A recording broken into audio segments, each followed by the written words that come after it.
Hey, look at this. Honor View 10. Yeah, it's not called the Honor V10, not the View V10, but the View 10, by the way, for the record. Now, before we get started, this is not an unboxing because this phone I borrowed from someone briefly and it's been used before. It's also a pre-production device. It's a European device. As you know, this phone is coming to the US.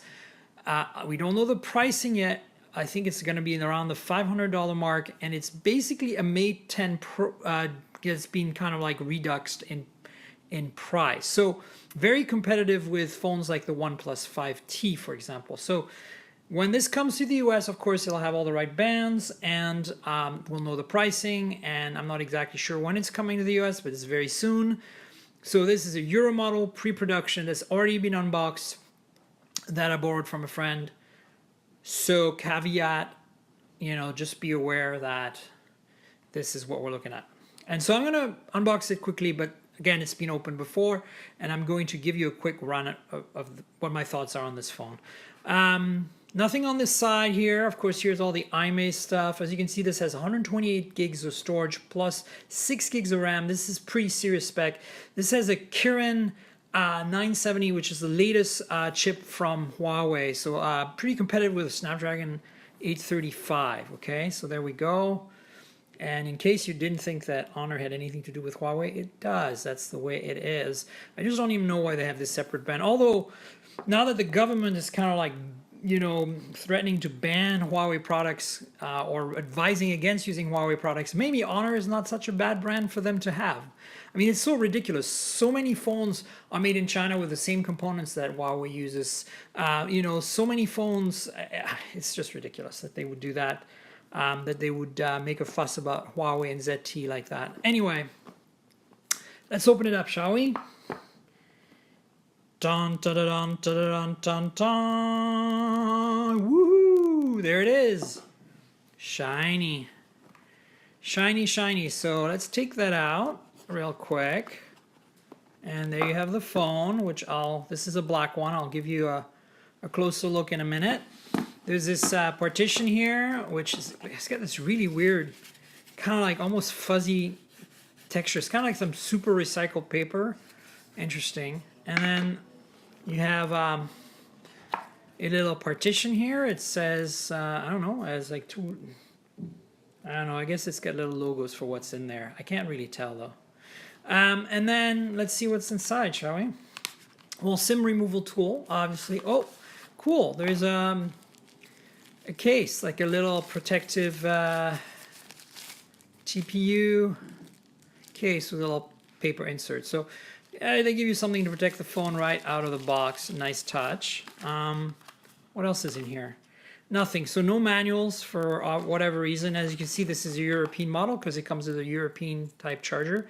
Type A, this has a proprietary fast charge, like high current fast charge. And of course, USB Type C here, right? You can see the Type A connector with the purple insert, which is what tells you this is a Huawei compatible fast charging cable, because you have to use a special cable. This is a USB-C cable that'll work with any phone that has USB-C, but to get the fast charge you need to use both this charger and this cable, kind of like OnePlus does. And so all the Huawei phones since I think the P9 have been like this. So P9, Mate 9, P10, Mate 10, Mate 10 Pro, P10 Plus. Anyway, so that's what's in the box. As you can see, not much of a big deal here, as expected. There's nothing else in here. I looked. No earbuds, nothing. Well, I mean, I can show you. Maybe I can't. Maybe this will all fall apart if I take it out, but I don't think there's anything in here. Nope, nothing in here. Nothing to see here, kids. Go home. All right. Then we have got this. So let's have a look at the phone real quick, because that's really the important, interesting part. So at first glance, this phone looks a lot like the Honor 7X. Very similar industrial design. The only telltale difference right off the bat is this beveled edge here on both ends of the, like both edges of the sides, if that makes sense, or both you know, contours of the edges have this ongoing, very, very faint, like diamond cut bevel thing going on. It's very interesting. And it's pretty bland because of that. As you can see in the back, there's not that antenna line that cuts through the camera on the Honor 7X. Doesn't exist here. It's just the kind of iPhone style antenna line. So this is a aluminum machined, you know, unibody, and very similar to like what an iPhone 7 Plus would look like, other than the pod here being kind of like this two cameras sticking out. Again, the 7X does the same from Honor, but the cameras are more over there and the flash is here, and they don't protrude nearly as much. This is a very thin phone though, so the fact that those cameras protrude as much is really not that big of a deal when you consider how thin this phone actually is. 6-inch display, I think is 5.99 technically, 18 by 9 IPS, and the fingerprint reader is in the front here, even though it's a super thin bezel, and there's no fingerprint reader in the back. The 7X has a fingerprint reader in the back, right around here. The Honor logo. So let's just fire it up, shall we? And then you can see what it feels like and what it looks like. There we go. You have to really hold that button pressed quite a bit. So as you can see, very little bezel on the edges, on the top and bottom. This is an 18:9 ultra widescreen display, despite the fact that the fingerprint reader is down there. Now remember, I've set this up and I've been using it, so that's kind of one of the nice things about this being really an unboxing. Not an unboxing, but a hands-on. Let me unlock this off screen. And here we go. And so I've got actually the Google Now launcher here, so let me actually revert quickly to Huawei's launcher or Honor's launcher so that you can get a feel for what we're talking about here in terms of their launcher. And I've got actually, I've enabled their launcher with the drawer, which is, you know, obviously right here. Because the default mode that it comes out of the box with doesn't have a drawer. It's kind of like an iPhone. All the apps are spread over the screen. So there you have it. From the front, I'm getting some notifications. But as you can see, there's a front-facing camera here, and my neighbors are being obnoxiously loud. And there is a earpiece here and a bunch of sensors. You can't really see them, but this has a face unlock feature very similar to what's on the OnePlus 5T. So it's not Face ID, like it's not secure to the point where you can use Google Pay for it, but it's secure enough that it's good for unlocking. And in my experience, it's about half this. You know, it's hit and miss. It works half the time. Again, this is a pre-production device, so please don't judge it on that. And it's a European model. Again, fingerprint reader at the bottom, not a fan. I really like fingerprint reader in the back myself. So it makes this phone kind of look a little old and frumpy, because even though it has the 18:9 display, the fact that the fingerprint is on the bottom kind of makes it look like an older Samsung phone or even an iPhone, right? And so in the back, as I said, there is a dual camera system with an LED flash, the Honor logo, and really nothing else. It's kind of bland back here because of the lack of fingerprint reader in the back. So yeah, interesting. So let me walk you through the edges a little bit real quick. So on the right-hand side here, you've got the volume rocker and the power lock key. And the power lock key is really cool. I don't know if you can see it, but it's got this kind of spun metal with a little beveled edge thing going on. And you can really feel it by hand that it's kind of rough, kind of like a nail file. So you know you got that power lock key that way. On the bottom here, you've got a headphone jack, a welcome thing, since as you know, the Mate 10 Pro does not have a headphone jack, only the Mate 10 does. And then you've got, you know, the USB Type-C port, a couple of screws, speaker hole. It's a mono speaker, but it's pretty loud and pretty clear. On top here, you've got a secondary mic, and this here is infrared transmitter for your remote controlling your TV, just like the Mate 10. And then on the left-hand side here, you've got the SIM slot. So this is dual SIM, nano SIM, of course, and micro SD. So you can expand this phone, like probably up to 256 gigs or something, which is really awesome because it comes as 128 out of the box. So here the bottom again, left top and right. And then let's talk about these cameras a little bit. You know, here's the face unlock that supposedly works. Let's find out if I look at it. There you go. You can see it unlocked looking at my face. So I can just go like this. I don't have to touch the fingerprint reader. Let me show that to you again. Let's do it a little more obvious so you can see it better. So I push the power button and it unlocks because it sees my face. It's pretty fast, but it's been a bit more hit and miss than I'd like it to be compared to the OnePlus 5T. Again, pre-production software, who knows. This display is gorgeous. It's IPS. It's not OLED like on the Mate. It's 1080p, but as you can see, gorgeous colors, really good viewing angles, you know, really bright.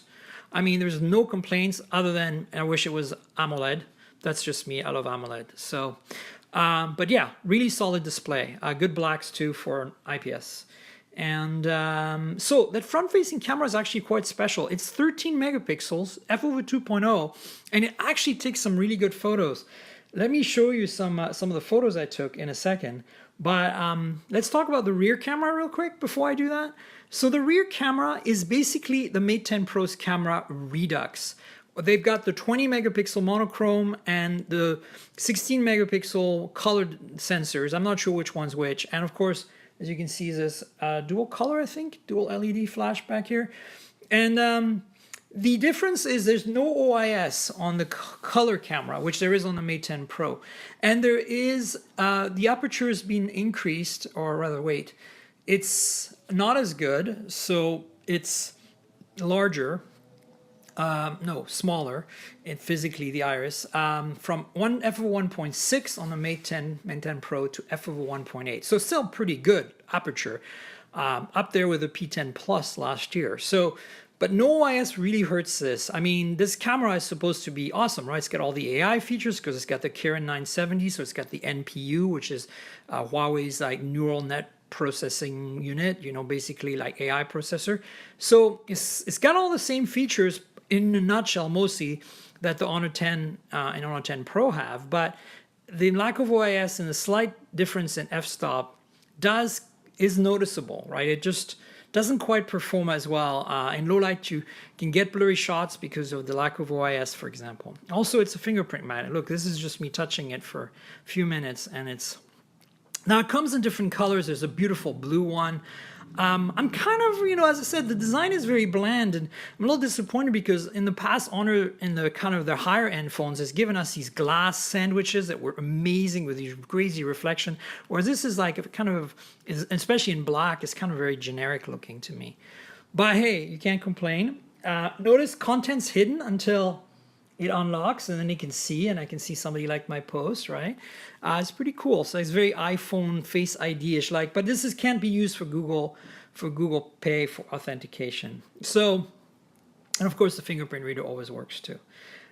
So I wanted to show you some photos real quick, but before I do, I keep forgetting things. The battery is about 3,700 milliamp hours, 3,750 or something. It's really big, but not as big again as the Mate. So it's like a Mate 10 Redux. Instead of 4,000 milliamp hour, you get 3,700. Instead of the OIS and 1.6 f-stop, you get 1.8 and no OIS. Instead of, you know, AMOLED display on the at least on the Mate 10 Pro, you get this you know, IPS panel that's 1080p.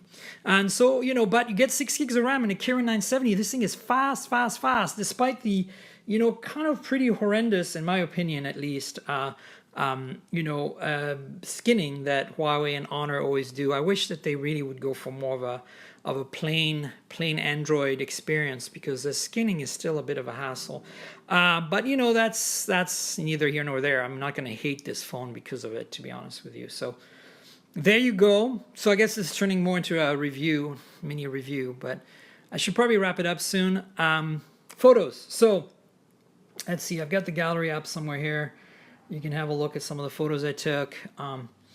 It does quite well. I had to force HDR on for this photo. Somehow it's supposed to do auto HDR and auto mode, but it didn't, and so I kind of forced it. But as you can see, the results are pretty damn great. I was flying recently, so you can see some photos here. These are great low light shots that I managed to hold the phone steady for. You can see motion blur from the cyclists going by, but the vans, the police vans here at the police station in San Francisco, Potrero, are perfectly clear. This is another shot, but without the cyclists. And, you know, this is a 2x zoom photo. Lots of detail, lots of clarity. You know, It's good. I mean, it's definitely a good camera. Just the Leica OS is a little vexing here. I'm not going to comment about this photo, but it's my spouse and I being goofy on the front facing with the AR lens. This is so notice some of the issues with the camera, at least again, pre-production software, keep this in mind, was white balance is a little off. I had to do some corrections here, but it's still a little off. And dynamic range and HDR is a little off. These are auto HDR photos. So I was going to talk about this a little bit because you saw my spouse and I being goofy a second ago there. The front facer is really good. I mean, other than the AR filter added, which makes me look very goofy, check out the amount of detail and the quality of this front-facing camera. It's really impressive. And there is a portrait mode that doesn't require dual cameras for the front, which is really impressive. And then let's see, what else do we have here? There is a portrait mode in the back and variable aperture because that's a standard feature even on the Honor 7X because of the dual camera setup. I was going to show you more photos. Now, this came out pretty well. This is not a portrait shot. This is purely to show you how the f of 1.8 gives you a nice natural blur in the background here. So this is a monochrome shot since there's a monochrome mode, which is great, native monochrome. Again, pretty impressive macro shots with that f for 1.8. You can see here. But suffers a little dynamic range. You can see here it's a little painful, but overall these photos are good. Now this is another photo I had to edit and tweak because the HDR stuff, the auto HDR just wasn't doing its thing, and the white balance, as you can see, is still off.